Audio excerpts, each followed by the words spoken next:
এখানে ছোট ছোট করে ফুলকপি কেটে রেখেছি দেখো, আর আলু কেটে রেখেছি দেখো। আজ আমি বানাবো ফুলকপি আলু পোস্ত। কড়া গরম হচ্ছে, কড়ায় তেল দেবো। এখানে পোস্ত কেটে রেখেছি কাঁচা লঙ্কা শুকনো লঙ্কা দিয়ে।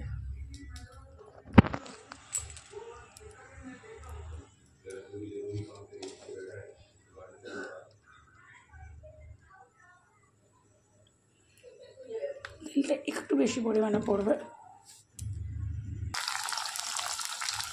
ফুলকপিগুলো দিয়ে দিয়েছি, ফুলকপিগুলো একটু লাল লাল করে ভাজার পরপরই যেহেতু ছোটো ছোটো তরকারিগুলো আলুটা দিয়ে দেবো। আলু দিয়ে দিলাম, এবার আলু দিয়ে ভালো করে লাল লাল করে ভাজবো, সুন্দর করে ভাজবো। তারপরে একটু হলুদ গুঁড়ো দেবো আলুটা, আর পরিমাণ মতো নুন দেবো। ঝাল যেমন খাই সেরকম ঝাল দিয়ে তো পোস্তটা আমি বেটে নিয়েছি। আপনারা যেরকম ঝাল খাবেন সেরকম পরিমাণ মতন ঝাল দিয়ে বেটে নেবেন।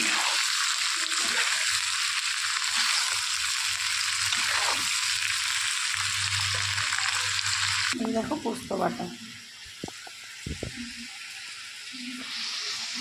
এতে আমি 4টে শুকনো লঙ্কা দিয়েছি আর 6টা কাঁচা লঙ্কা দিয়েছি। একটু ঝালটা বেশি খাই, আর পোস্তটা একটু পরিমাণে না বেশি দেবে, তাহলে যে জিনিসটা টেস্টি হবে।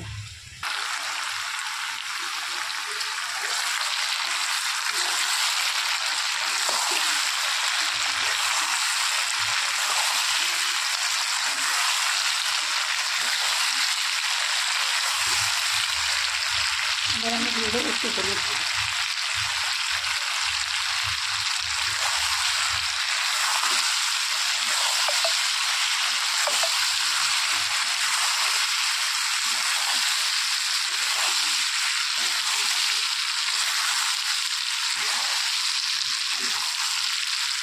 বেশ কিছুক্ষণ আলাদা করলাম, এবার আমি ওকে দিয়ে দেবো পোস্ত।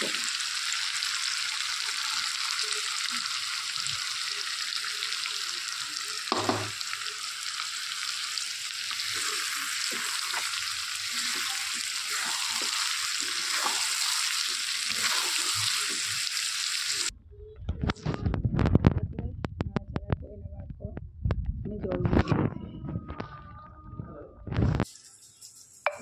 ভালো করে ফুটে গেলে একটু গায়ে মাখা মাখা হয়ে গেলে নামিয়ে দেবো। আমার পোস্তটা এখন টক করে ফুটছে। পোস্ত আমার আর একটু ফুটে গেলে মাখা মাখা হয়ে গেলে বন্ধ করে দেবো।